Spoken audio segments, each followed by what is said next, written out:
Hi everyone and welcome back to my channel. और आप लोगों की स्टडी है वो कैसी चली हुई है। आपको पता है कि हम एस्टेट की तैयारी कर रहे हैं और सीटेट की भी मैं अपनी रणनीति बताती रहती हूँ कि सीटेट के एग्ज़ाम को कैसे क्वालिफाई करें और एस्टेट के एग्ज़ाम को भी कैसे क्वालिफाई करें। अगर आप टीचिंग की तैयारी कर रहे हैं तो मेरी वीडियो को ज़्यादा से ज़्यादा लाइक शेयर एंड सब्सक्राइब कीजिएगा और मेरे साथ जुड़िएगा। ठीक है, आज मैं इस वीडियो के थ्रू आप लोगों को बताना चाहती हूँ कि एस्टेट है उसका सिलेबस है वो कितना बड़ा है। तो हम उसको अब हमारे एग्ज़ाम की डेट भी पता चल चुकी है कि हमारा एग्ज़ाम की डेट कब है।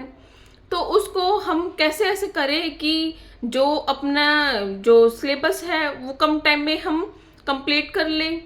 तो ये रणनीति मैं आपके साथ अपनी स्ट्रैटेजी है वो आप लोगों के साथ शेयर करना चाहती हूँ। तो मैं बता रही हूँ कि जो हमारे जो इतना बड़ा सिलेबस है उसको कंप्लीट करने के लिए हम सबसे पहले एक सब्जेक्ट पकड़ लें। सबसे पहली बात तो मैं ये कहूँगी कि कंटिन्यू तैयारी करें। आगे आने वाला टाइम फेस्टिवल टाइम है जिसमें हमारे पढ़ने का थोड़ा टाइम टेबल हम कहीं ना कहीं देखो, सोशल वर्क भी ज़रूरी है। जब हम समाज में रहते तो हमें समाज कार्य भी करने पड़ते हैं, तो वो भी करने ज़रूरी है और अपनी पढ़ाई भी करनी ज़रूरी है। तो सबसे पहले ये कहूँगी कि आप रोज़ पढ़िए, कंटिन्यू पढ़िए, अपनी पढ़ाई के लिए 4 से 5 घंटे रोज़ निकालिए।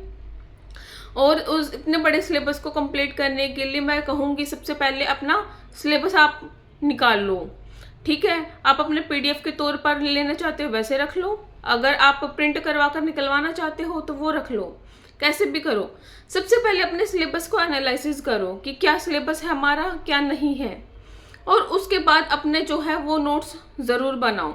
नोट्स के लिए आप क्या करो, आप अपने एक नई सी नोटबुक ले लो और उसमें अपने पेन से एकदम नीट एंड क्लीन नोट्स बनाओ, ताकि एस्टेट के बाद हमारी जो वैकेंसी है उसमें भी हमारे नोट्स है वो हेल्पफुल हो सकें।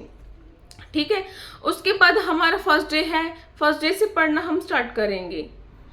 आज मान लो किसी एक सब्जेक्ट के मैंने नोट्स बनाए। ठीक है, पहले हमने पढ़ने के बाद है उस पे जो मेन पॉइंट हमें लगे उसके नोट्स बना लिए। ठीक है, नोट्स बनाने के बाद हमें क्या करना है कि पहले दिन हमें जब हम पढ़ाई स्टार्ट करेंगे ना तो हम अपने नोट्स को प्रिपेयर करना शुरू कर लेंगे। ठीक है, और आज जैसे मान लो मैंने 2 सब्जेक्ट पढ़े या 3 सब्जेक्ट पढ़े, जो 2-3 सब्जेक्ट पढ़े उसके साथ साथ नोट्स बना लिए। ठीक है, मान लो एक सब्जेक्ट को 2 घंटे पढ़ाई करी, 3 सब्जेक्ट की 6 घंटे पढ़ाई करी, एक दिन में 6 घंटे इनफ है पढ़ने के लिए।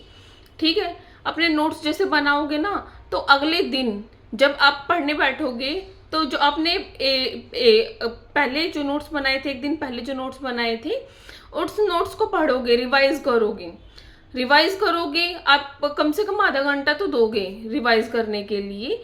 आपको रिवीजन में मान लो आधा घंटा भी लगा, फिर आप अपना जो सब्जेक्ट है, जो अपना पढ़ाई है वो स्टार्ट करेंगे, जो आपका अपना रूटीन होगा।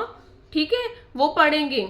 जब थर्ड डे हमारा आएगा तो जो फर्स्ट डे और सेकंड डे वाला है उसको हम रिवाइज करेंगे। तो जो हमारे जो कैलकुलेटिव जो टाइम है वो 30 मिनट के बजाय हमारा 25 मिनट हो जाएगा, क्योंकि हमारे दिमाग में कॉन्सेप्ट छप गया कि अब ये आएगा, अब ये आएगा। तो ऐसे ऐसे करते करते है ना हमारा टाइम है वो कम हो जाएगा रिवीजन का, और हमें हमारे जो कॉन्सेप्ट है वो अच्छे तरीके से क्लियर होंगे और हमारे जो मेमोराइज है वो हमारा कैपेसिटी बढ़ेगी कि हाँ इसमें ये है, इसमें ये दे रखा है, इसमें ये दे रखा है। और इस तरीके से हम ऐसे तैयारी करेंगे। ठीक है, अगर हम एक दिन भी अगर हम छोड़ देंगे ना रिवाइज करना तो फिर हम वही नीलबट्टे सन्नाटा बन जाएगा। इसलिए रिवीजन को बिल्कुल भी ना छोड़ें, रोज की रोज अपना जो पढ़ो उसको नेक्स्ट डे का नया काम स्टार्ट करने से पहले उसको रिवाइज करो और ऐसे ऐसे अपनी जो कंटिन्यूटी है वो काम करने की वो बनाए रखो।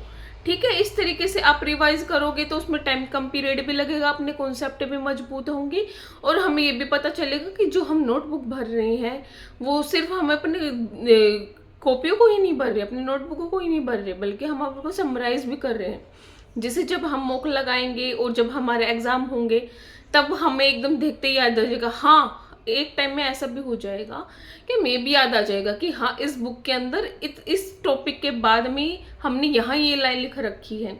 इसलिए रिवीजन है वो हमारा बहुत इम्पोर्टेंट पार्ट है एग्जाम का, और उसको रिवाइज ऐसे करो कि अपना जो कॉन्सेप्ट है वो सारा क्लियर हो जाए और हमारा एग्ज़ाम है वो क्वालिफाई हो जाए।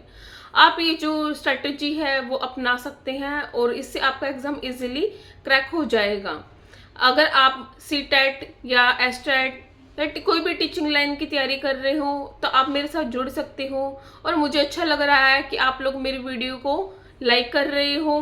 और अगर आपकी कोई क्वेरी है तो आप मेरी वीडियो के नीचे कमेंट कर सकते हैं। और प्लीज़ ज़्यादा से ज़्यादा मेरी वीडियो के लाइक कीजिएगा, सब्सक्राइब कीजिएगा, शेयर कीजिएगा। आप सभी लोगों का थैंक यू। वीडियो के साथ ज़्यादा से ज़्यादा जुड़े, मैं यही कहूँगी। Thank you so much. चलो बाय, टेक केयर।